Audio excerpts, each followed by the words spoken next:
The transport vessel descended through Carvix Prime's crimson atmosphere, carrying the season's most promising trainees.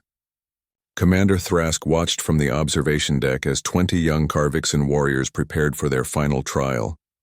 Each had been bred for combat, trained since hatching to hunt, to kill, to survive in the harshest environments the galaxy could offer. Among them stood Jack Martinez, the only human in the cohort. "The human will fail," Thrask's second officer hissed, her scales rippling with barely concealed disdain. "He has no claws, no natural armor, no enhanced senses.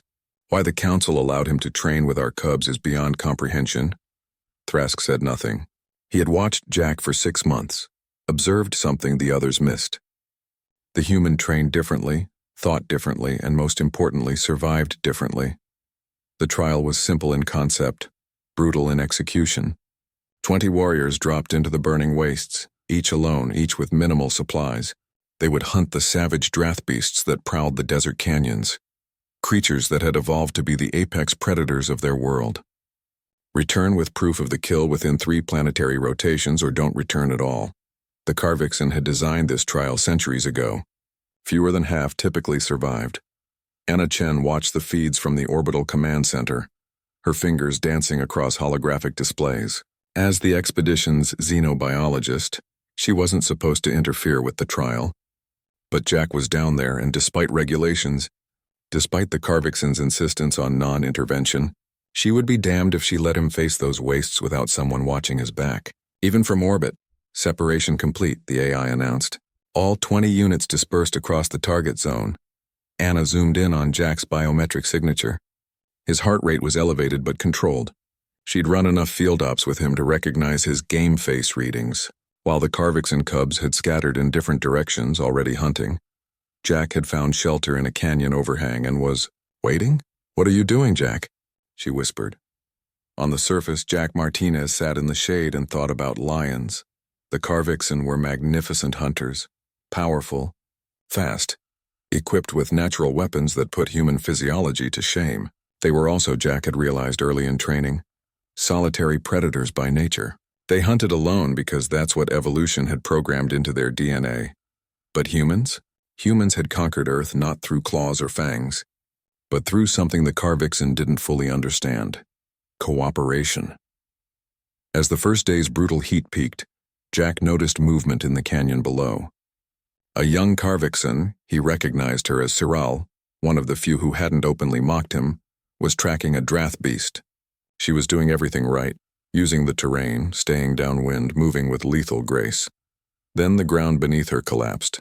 The nest erupted with 6 full-grown drath beasts, each twice her size. Siral fought magnificently, her combat training evident in every movement, but she was overwhelmed. Jack watched her fall, watched the creatures close in. Every Carvixan instinct, every lesson beaten into her since hatching, told her she had failed alone. She would die alone. Then a rock the size of her head struck the lead drath beast's skull. Jack stood at the canyon's edge, arm cocked back with another stone. "Hey, ugly, up here!" Anna nearly screamed at her console when Jack's position markers started moving, straight toward the drath beast nest. "No, no, no, you idiot! That's not your fight." But she knew Jack. She'd served with him on Europa, survived the Titan incident with him. Jack Martinez didn't leave people behind. It was simultaneously his greatest strength and most terrifying weakness. She watched his vitals spike as he engaged the creatures, not with superior strength or speed, but with tactics. He used the terrain, created choke points, turned the drath beast's own aggression against them, and he kept them focused on him while Siral recovered. "Come on, Jack," Anna breathed. "Show them what humanity really means." It took 14 hours. By the time the last drath beast fell, Jack and Siral had killed 7 of them. Together. Siral stared at the human, her breathing labored, violet blood seeping from a dozen wounds. "You saved me. Why?" "This is individual trial. You should have let me die." Jack wiped blood, his own and otherwise, from his face. "Where I come from, we have a saying. No one gets left behind. Also, I counted at least 4 times you saved my ass back there, so let's call it even." "I do not understand." "You have contaminated your trial. The commanders will what? Fail us for surviving?" Jack grinned, though it hurt. "Let's find the others." "Others?" "Yeah. I'm betting more than a few of your classmates are in over their heads. We've got 2 days left. Let's go be heroes. 60 hours later, the transport landed to retrieve the survivors. Commander Thrask expected maybe 8 or 9 to return. 17 warriors emerged from the desert. At their head walked Jack Martinez, limping but alive. Behind him came Cyril, then Krath, then Vex, then 14 others. Each carried proof of their kills. More importantly, each carried wounds treated with human field medicine, bellies fed with human ration bars, and something in their eyes that Thrask had never seen in graduates before. They moved as a unit. Impossible, his second officer breathed. They all survived? Anna Chen stood beside Thrask, having shuttled down specifically to meet the returning warriors. She smiled as Jack caught her eye and nodded. Commander, Anna said quietly, you've spent centuries teaching your warriors to hunt alone, to be predators.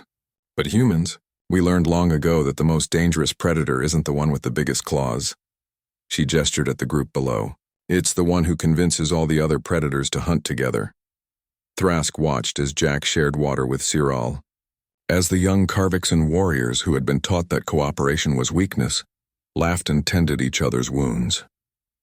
The human had done something no Karvixan had accomplished in 300 years of trials. He had brought them all home. The council will not approve, Thrask said, but his tone held something that might have been admiration. These cubs were trained to hunt alone. Anna smiled. They were trained to survive, Commander. Jack just showed them a better way. As the desert sun set over Karvix Prime, 17 warriors who had left as cubs walked toward their future as something new, something unexpected. They had learned the most human lesson of all. Together they were unstoppable, and at their center, guiding their way forward, was the human who had refused to hunt alone.